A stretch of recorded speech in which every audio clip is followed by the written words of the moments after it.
Listen, loan originators, if you're potentially going to lose a deal because it's just not fitting in the box, the QM box or that government box or that regular jumbo box, don't lose the deal. Just click the banner you see right here, get over to Angel Oak's Quick Quote, put in the information, push go. They'll show you what they can do. Don't lose a deal. Click the banner over on your right or scroll all the way down past the comments on your mobile device. Click the banner there or click the link around here somewhere if you're watching us on Facebook. Don't lose the deal.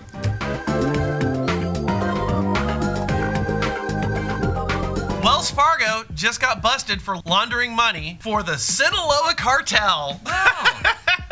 Hey, man, a buck's a buck. I swear to God. Profit's profit. Wells Fargo just cannot stay out of trouble. They're that incorrigible, red-headed stepchild, if ever there was one. Wow, seriously? You know, Frank, it turns out the stagecoach isn't guarding gold. No, that trunk is full of cocaine and meth. Nice. Okay. And I'll tell you what, mortgage and real estate compliance and enforcement agencies are ladling seawater from the bowels of the Titanic post-iceberg impact, if you get where I'm coming from. I mean, seriously, think about this.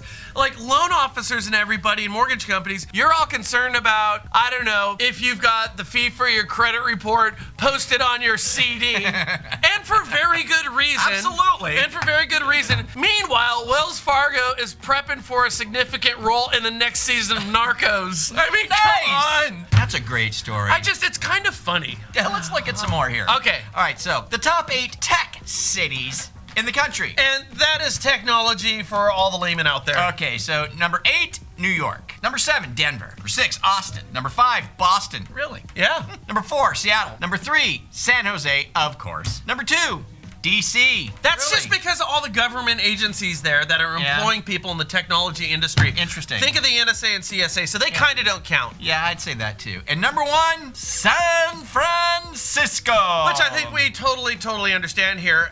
Now, another way to put it, those are the 8 safest markets in the country to invest in real estate. I mean, think about it. I see it. They totally are, because I feel ya. technology is going nowhere, and these are the innovators with not only how we Right. communicate, but Yeah. our commerce and everything. Yeah. So, Makes sense. so for if you live in one of these hubs around one of those cities, you're doing pretty good right now. Yeah. Now, these cities are all but recession-proof, right? In spite of the cost. Also, it's not coincidental that these 8 markets, these tech markets, are also some of the highest-priced markets in the country. So this is a really great talking point for real estate agents and lenders out there right now. So we live in one of those, and a lot of people are second-guessing, should I buy real estate around the San Francisco Bay Area? We've got 2 of the top 8, okay? Right, yeah. Well, and everyone's saying, well, everybody's moving out of California. Everybody's leaving California. It's too expensive, Which is man. true. It's totally true. Yeah. Yet 75% of all jobs created in the United States in this last year were in the state of California. So There it's you great go. that people are moving out, but more are moving in. Coming in. So the point is, if you are in one of these hubs, you have great talking points. You are one of the internationally recognized tech areas, which means you're going to have more commerce going in than going out. Great talking points for real estate agents and lenders. Oh, and by the way, just to let you know, from the perspective of the whole world, or world perspective, 5 of the top 10 tech markets are in the United States. Pretty good. Yeah, it's not bad at all. And in case you're wondering which ones those are, they're the top 5 that we just told you. There you go. Okay, this is a very interesting story. Okay. This lady here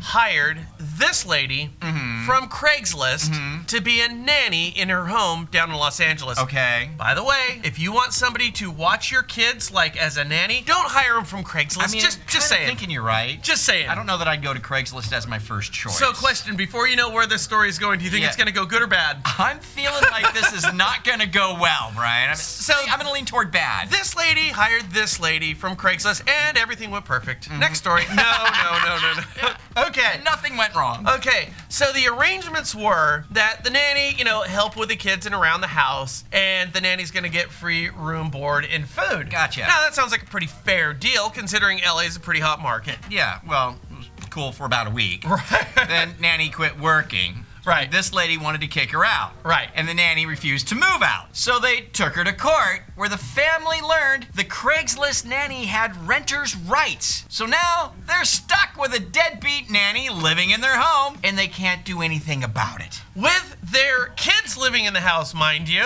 So she sits in her room all day and she sues people. Nice. Turns out she's very, very good at suing people, and she's got a track record of doing this. No. So what's the message here to real estate agents and lenders? Do you got one? Well, I mean, yeah. Well, first of all, obviously, don't get your nanny off of Craigslist. Right. That's a good message. But also, you just never know what to expect when you get somebody living in a house for paying rent, right? Or not paying rent, just living in a home. You know, we hear similar stories with Airbnb where somebody gets a month rental and then they don't pay that rent, but they've been there for 30 days, so they have renter's rights and they get stuck there for the next 6 months. Right. So there's a message there to your, cottage investor, that your neighbor who owns a couple of places.